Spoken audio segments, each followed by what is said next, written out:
नमस्कार प्रेक्षक मित्रांनो, ओम नमः शिवाय. स्वागत आहे आपले भूमी क्रिएशन चॅनलवर. प्रेक्षक मित्रांनो, आपण आजच्या कथेला सुरुवात करूया. शिरपूर गावाच्या शेवटच्या टोकाला मातीचं एक छोटंसं घर होतं. घर इतकं छोटं होतं की पावसाळ्याच्या दिवसात कुटुंबाला हेही समजत नव्हतं की पाण्यापासून वाचावं की गळणाऱ्या छतापासून. त्या घरात राधा आपल्या वृद्ध आजारी आईसोबत राहत होती. राधाच्या वडिलांना जाऊन अनेक वर्ष झाली होती. घरात जर कोणी आधार होता तो राधाचा मोठा भाऊ सुजय होता. पण सुजयही गेल्या 2 वर्षापासून घरी परतला नव्हता. गावकऱ्यांचं म्हणणं होतं की सुजय शहरात जाऊन आपल्या आयुष्यात व्यस्त झाला आहे. पण राधाला आजही आपल्या भावावर पूर्ण विश्वास होता. एका सकाळी राधा अंगणात बसून जुन्या कपड्यांपासून काहीतरी शिवत होती.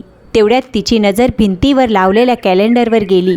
ती अचानक उठली आणि कॅलेंडरजवळ जाऊन तारीख पाहू लागली. फक्त 3 दिवस. आईने आतून विचारलं, काय झालं ग राधा? ती हसत आत आली. आई, 3 दिवसांनी रक्षाबंधन आहे. आई काही क्षण शांत राहिली. हो मुली, माहीत आहे. राधा आनंदाने म्हणाली, यावेळी दादा नक्की येईन. आईने तिच्याकडे पाहिलं. तू दरवर्षी हेच म्हणतेस बाळा. राधाचा चेहरा थोडा उदास झाला. पण यावेळी वेगळं आहे आई. असं काय वेगळं आहे ग? राधाने हसून म्हटलं, कारण यावेळी मी दादासाठी स्वतः राखी बनवली आहे. ती आपली छोटीशी संदूक उघडते. त्यात एक सुंदर राखी ठेवलेली होती. आई ती पाहून हसली. खूप सुंदर आहे. पैसे असते तर बाजारातून चांगली राखी विकत आणली असती. आईने तिच्या डोक्यावर हात ठेवला. मुली, भावासाठी बहिणीच्या हाताने बनवलेल्या राखीपेक्षा सुंदर काहीच नसतं. राधाचे डोळे चमकून उठले. तिला 2 वर्षापूर्वीचा तो दिवस आठवला. रक्षाबंधन. सुजय शहरात जाणार होता. राधा त्याच्या मागे मागे धावत होती. दादा, एवढ्या लवकर का जात आहात? काम आहे राधा, पण आज राखी आहे. सुजय थांबला. राधाने त्याच्या हातावर राखी बांधली. तिच्या डोळ्यात अश्रू होते. वचन द्या, पुढच्या रक्षाबंधनाला घरी याल. सुजय काही क्षण शांत राहिला. मग त्याने राधाच्या डोक्यावर हात ठेवला. वचन देतो. राधा हसली. पण ते वचन 2 वर्षापासून अपूर्ण होतं. दुपारी राधा गावाच्या जुन्या पोस्ट ऑफिसमध्ये पोहोचली. तिथे पोस्टमॅन काका बसले होते. काका, माझ्या दादाचं काही पत्र आलं आहे का? पोस्टमॅन काकांनी जुने काही कागद पाहिले. मग मान हलवली. नाही मुली. राधाचा चेहरा उतरला. नक्की पाहिलंत ना? हो. राधा काही क्षण शांत राहिली. मग हळूच म्हणाली, कदाचित उद्या येईल. पोस्टमन काकांनी तिच्याकडे पाहिलं. राधा, मी तुला एक गोष्ट विचारू? हो. तुला खरंच वाटतं की सुजय यावेळी येईल? राधाने विचार न करता उत्तर दिलं. हो. एवढा विश्वास आहे? ती हसली. भावावर विश्वास ठेवण्यासाठी पुरावा थोडीच हवा. काका. पोस्टमन काकांचे डोळे पाणावले. संध्याकाळी राधा घरी परतत होती. वाटेत गावाचा सावकार गोविंद शेठ भेटला. अरे राधा, कुठे चालली आहेस? घरी. आधी माझे पैसे दे. राधा थांबली. शेठजी, फक्त थोडा वेळ आणखी द्या. 2 वर्षापासून हेच ऐकत आहे. दादा येईल तर सगळे पैसे देऊन टाकतील. गोविंद हसला. तुझा भाऊ? पुन्हा तो उपहासाने म्हणाला. ज्याला 2 वर्षापासून आपल्या आईची आणि बहिणीची आठवण आली नाही, तो तुझे पैसे द्यायला येईल. राधाला वाईट वाटलं. माझ्या भावाबद्दल असं बोलू नका. सत्य ऐकून राग का करतेस? राधा शांत राहिली. गोविंदने शेवटचा इशारा दिला. रक्षाबंधनानंतरपर्यंत पैसे मिळाले नाहीत तर हे घर माझं. राधा घाबरली. नाही सेठजी, हे घर घेऊ नका. तर पैसे देऊन टाक. तो निघून गेला. राधा घराकडे धावत सुटली. घरी पोचल्यावर तिनं पाहिलं की आईला खूप ताप होता. आई. ती लगेच पाणी घेऊन आली. मी ठीक आहे बाळा. तुला ताप आहे. औषधांवर पैसे खर्च करू नकोस. राधाचे डोळे पाणावले. तुझ्यासाठी पैसे नाहीत तर कोणासाठी आहेत? आईने तिचा हात धरला. फक्त एका गोष्टीचं दुःख आहे. कदाचित सुजय यावेळी रक्षाबंधनाला आला असता. तो येईल आई. दुसरीकडे शहरापासून खूप दूर एका छोट्याशा खोलीत सुजय बसला होता. त्याच्यासमोर राधाच्या लहानपणीचा फोटो होता. त्याने तो फोटो हातात घेतला. फक्त 3 दिवस आणि तेवढ्यात दरवाजा उघडला. त्याचा मित्र चंदन आत आला. तू पुन्हा घरी गेला नाहीस? मला माहीत आहे तुझी आई आजारी आहे. तुझी बहीण दरवर्षी तुझी वाट पाहते. मग तू का गेला नाहीस? सुजय शांत राहिला. चंदनने रागानं म्हटलं, शेवटी असं काय आहे जे तू तुझ्या बहिणीपासून लपवत आहे? सुजयने हळूच उत्तर दिलं, मला नको वाटतं की राधाला कळावं. पण काय?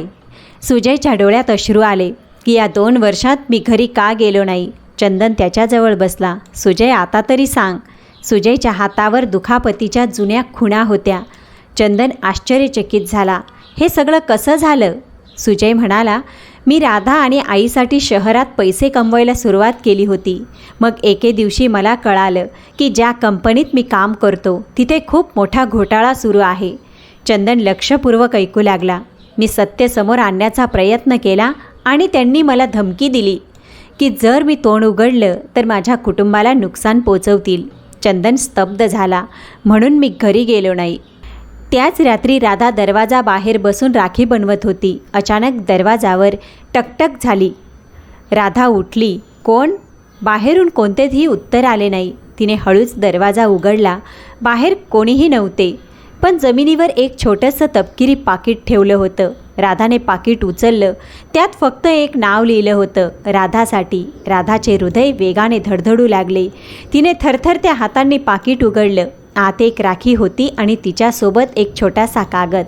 राधाने कागद उघडला. त्यावर लिहिले होते, राधा, यावेळी आपल्या भावाची वाट पाहू नकोस. राधाचे हात थरथरू लागले. खाली फक्त एक ओळ आणखी लिहिली होती, कारण ज्या भावाची तू वाट पाहत आहेस कदाचित तो कधीच घरी परत येऊ शकणार नाही. राधाच्या डोळ्यातून अश्रू वाहू लागले. नाही, ती तो कागद छातीशी धरून घेते. माझ्या भावाला काहीही झालं नसेल. पण तेवढ्यात दरवाजा बाहेर कोणाच्या तरी पावलांचा आवाज ऐकू आला. राधाने दरवाजाकडे पाहिलं आणि बाहेरून एका अनोळखी माणसाचा आवाज आला. राधा, जर तुला तुझ्या भावाला जिवंत पाहायचं असेल तर उद्या रात्री एकटी जुन्या विहिरीजवळ ये. राधाचे डोळे भीतीने विस्फारले. राधाच्या भावाचं शेवटी काय झालं होतं? पाकीट कोणी पाठवलं होतं? आणि जुन्या विहिरीजवळ तिची वाट कोण पाहत होतं? रक्षाबंधनाला फक्त 3 दिवस बाकी होते. यावेळी राधा आपल्या भावाच्या मनगटावर राखी बांधायला नाही, कदाचित आपल्या भावाला वाचवायला जाणार होती. रात्र गडद झाली होती. राधा अजूनही तोच कागद हातात धरून होती. त्या कागदावर फक्त काही शब्द लिहिले होते, जर तुला तुझ्या भावाला जिवंत पाहायचं असेल तर उद्या रात्री एकटी जुन्या विहिरीजवळ ये. राधा पुन्हा पुन्हा तीच ओळ वाचत होती. तिचं मन सांगत होतं की हे खोटं आहे, पण एक छोटीशी आशा तिला पुन्हा पुन्हा समजावत होती, कदाचित तिचा भाऊ जिवंत आहे. आईने राधाला हाक मारली. बाळा, एवढ्या रात्रीपर्यंत काय करत आहेस? राधाने लगेच कागद लपवला. काही नाही आई, फक्त राखी बनवत होते. आईने तिच्याकडे नीट पाहिलं. तू माझ्यापासून काहीतरी लपवत आहेस. राधा काही क्षण शांत राहिली. मग आईजवळ जाऊन बसली. आई, जर दादा अचानक आपल्यासमोर आला तर? आईच्या डोळ्यात चमक आली. तर मी त्याला सर्वात आधी मिठी मारेन.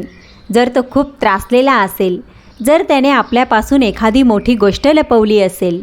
आईने राधाचा हात धरला. मुली, भाऊ बहिणीच्या नात्यात सर्वात मोठी गोष्ट विश्वास असतो. जर सुजयने आपल्यापासून काही लपवलेही असेल तर नक्कीच काही त्याची मजबुरी राहिली असेल. राधाच्या डोळ्यात अश्रू आले. आई, मी दादावर विश्वास ठेवते. सकाळ होताच राधा जुन्या विहिरीजवळ गेली. तिथे जमिनीवर तिला काहीतरी विचित्र दिसले. जुन्या कापडाचा एक तुकडा. राधाने तो उचलला. ते कापड अगदी तसेच होते जसे सुजय नेहमी घालत असे. तिने ते ओळखले. हे दादाच्या शर्टचे कापड आहे. तिचे हात थरथरू लागले. तेवढ्यात मागून आवाज आला, हे घेऊन घरी जाऊ नकोस. राधा अचानक मागे वळली. तिथे गावातील एक म्हातारा माणूस उभा होता. आपण कोण आहात? नाव जाणून काय करशील? तुला माझ्या भावाबद्दल कसे माहीत? म्हातारा काही क्षण शांत राहिला आणि मग म्हणाला, कारण तुझा भाऊ 2 वर्षापासून फक्त तुला वाचवण्यासाठी दूर आहे. राधा चकित झाली. काय अर्थ? म्हातारा तिथून जाऊ लागला. राधा त्याच्या मागे धावली. थांबा, माझ्या भावाला काय झाले आहे? म्हाताऱ्याने मागे वळून म्हटलं, ज्या माणसाकडून तुझ्या कुटुंबाने कर्ज घेतलं आहे त्याच्यापासून सावध राहा. राधाला समजले, गोविंद शेठ. राधा थेट गोविंद शेठच्या दुकानात पोचली. शेठजी. गोविंदने वर पाहिले. काय झाले? तुम्ही माझ्या भावाला ओळखता? गोविंद काही क्षण शांत राहिला, मग हसला. कोण? सुजय? हो, त्याला खूप चांगल्या प्रकारे ओळखतो. कुठे आहे तो? गोविंदचा चेहरा अचानक गंभीर झाला. मला काय माहीत, खोटे बोलू नका. गोविंद रागाने उभा राहिला. आपल्या मर्यादित राहून बोल. माझ्या भावाला काही झाले आहे का? गोविंदने काही क्षण तिच्याकडे पाहिलं, मग हळूच म्हणाला, जर मला माहीत असते की तो कुठे आहे तर कदाचित मी तुला सांगितले असते. राधाने विचारले. कदाचित? गोविंद हसला. पण प्रत्येक रात्री जाणे आवश्यक नसते. सुजय, आपल्याला इथून निघावे लागेल. कुठे? कुठेही नाही. तू का समजून घेत नाही? ज्या लोकांविरुद्ध तू पुरावे गोळा केले आहेत त्यांना कळून चुकले आहे की तू अजून जिवंत आहेस. सुजय चकित झाला. काय? चंदनने त्याच्यासमोर एक कागद ठेवला. हा आज सकाळी माझ्या खोलीबाहेर मिळाला. सुजयने कागद वाचला. त्यावर लिहिले होते, रक्षाबंधनापूर्वी पुरावे आपल्या हातात असले पाहिजेत. नाहीतर सुजय आणि त्याचे कुटुंब. पुढे काहीच लिहिले नव्हते. सुजयने मूठ आवळली. मी घरी जाईन. हे वेडेपण आहे सुजय. माझी बहीण मला दरवर्षी राखी बांधण्यासाठी वाट पाहते आणि जर तिथे धोका झाला तर? सुजयचे डोळे भरून आले. मी माझ्या बहिणीला भीतीमुळे एकटी सोडू शकत नाही. संध्याकाळी राधा घरी परतली. दरवाजाखाली आणखी एक कागद पडला होता. त्यावेळी यावर लिहिले होते की आज रात्री जुन्या विहिरीजवळ येऊ नकोस. राधा अस्वस्थ झाली. काल यायला सांगितलं होतं, आज का मनाई करत आहेत? मग तिने कागद उलटला. मागे फक्त एक शब्द लिहिला होता, पहा. राधाने बाहेर पाहिले. दूर रस्त्यावर एक माणूस उभा होता. त्याच्या हातात सुजयचा फोटो होता. राधा लगेच बाहेर आली, पण तो माणूस पळून गेला. राधा त्याच्या मागे धावली. काही अंतरावर जाऊन तिला जमिनीवर एक छोटासा लोखंडी डब्बा सापडला. तिने डब्बा उघडला. आत एक जुनी चावी होती आणि एक फोटो. फोटोमध्ये सुजय होता, पण त्याच्यासोबत आणखी एक माणूस उभा होता. त्या माणसाला ओळखताच राधा चकित झाली. हा तर गोविंद शेठ आहे. राधाला रात्रभर झोप आली नाही. तिला पुन्हा तोच फोटो दिसत राहिला. सुजय आणि गोविंद शेठ एकत्र. शेवटी त्यांच्यात काय संबंध होता? सकाळ होताच राधाने आईला विचारलं, आई, दादा आणि गोविंद शेठ एकमेकांना आधीपासून ओळखत होते का? आईचा चेहरा अचानक बदलला. तुला हे कोणी सांगितले ग? राधाने फोटो समोर ठेवला. फोटो पाहताच आईने तो हातातून खाली पाडला. आई? आईच्या डोळ्यातून अश्रू वाहू लागले. तुम्हाला काही माहीत आहे का? आई काहीच बोलली नाही.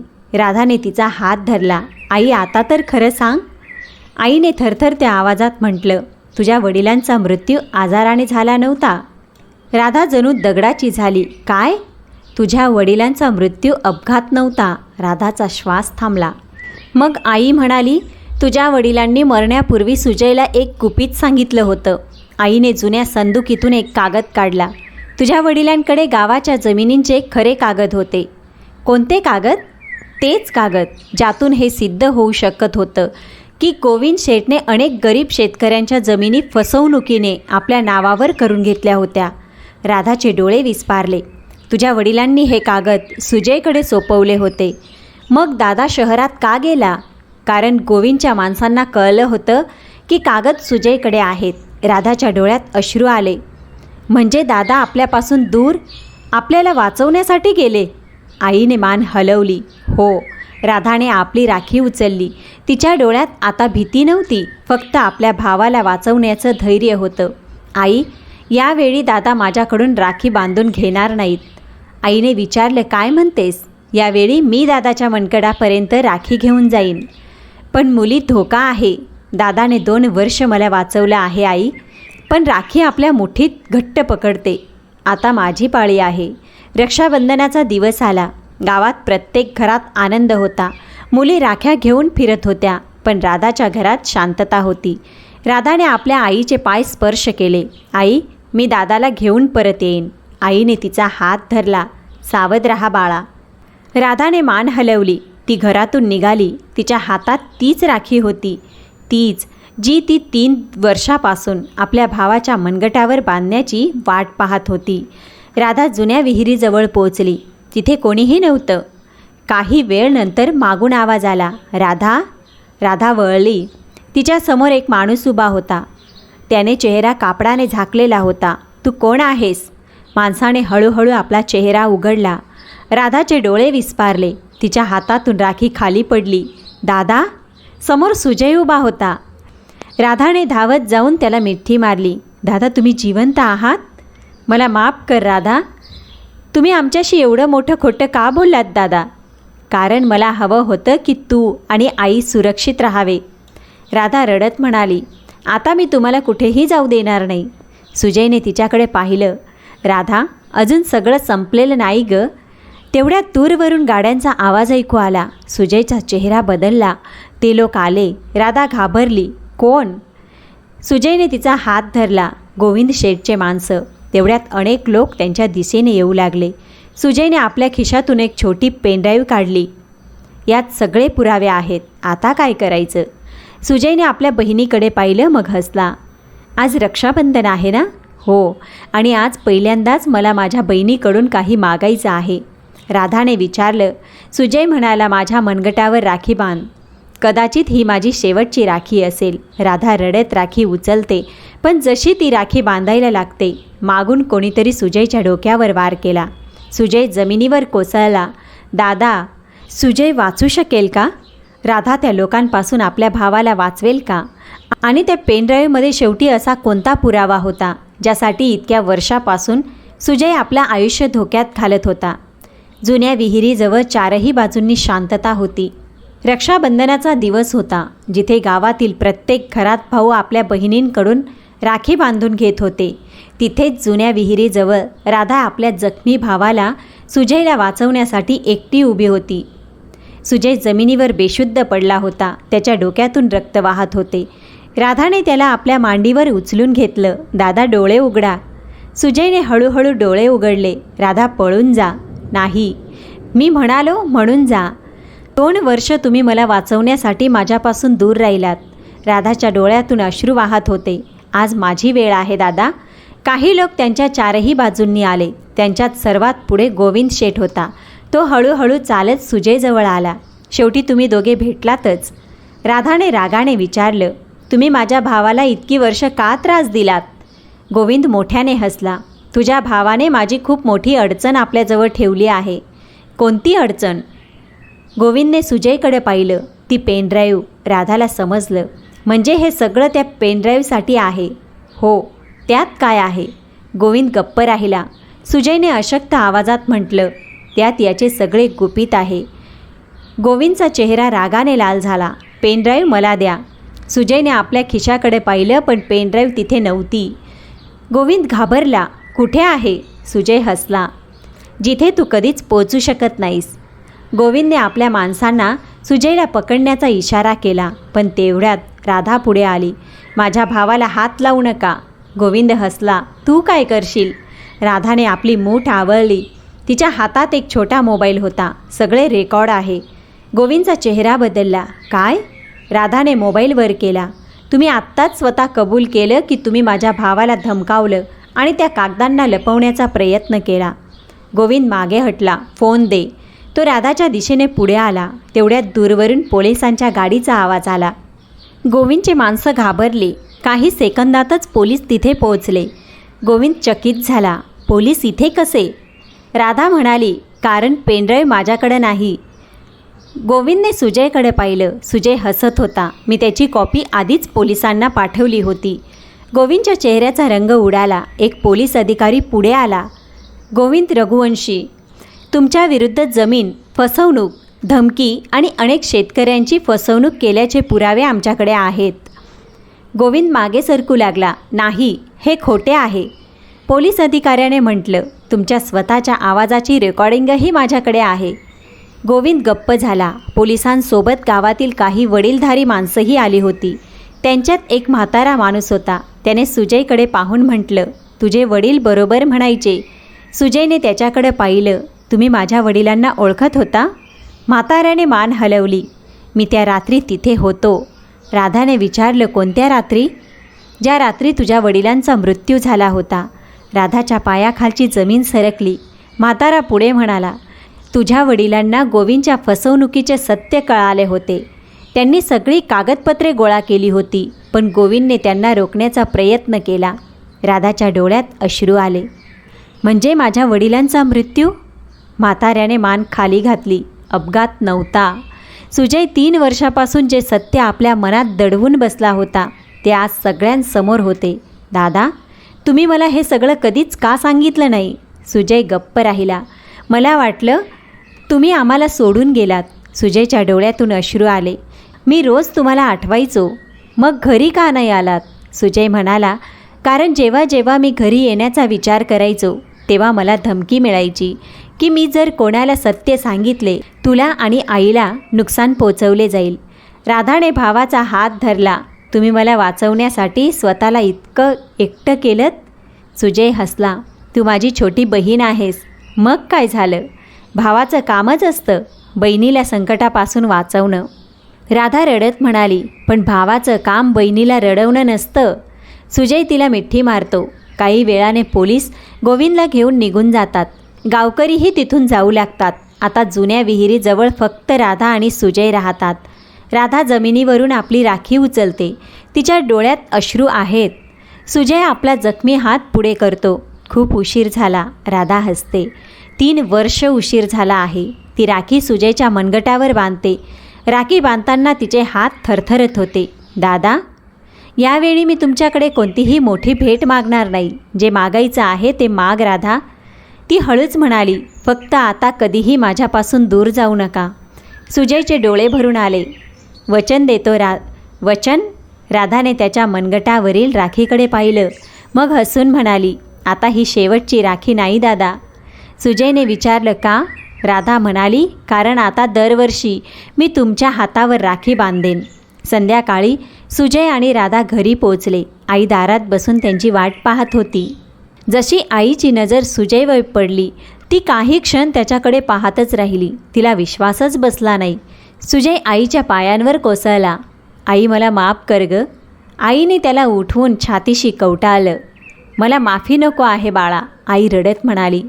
मला माझा मुलगा हवा होता आणि तो मला मिळाला आहे.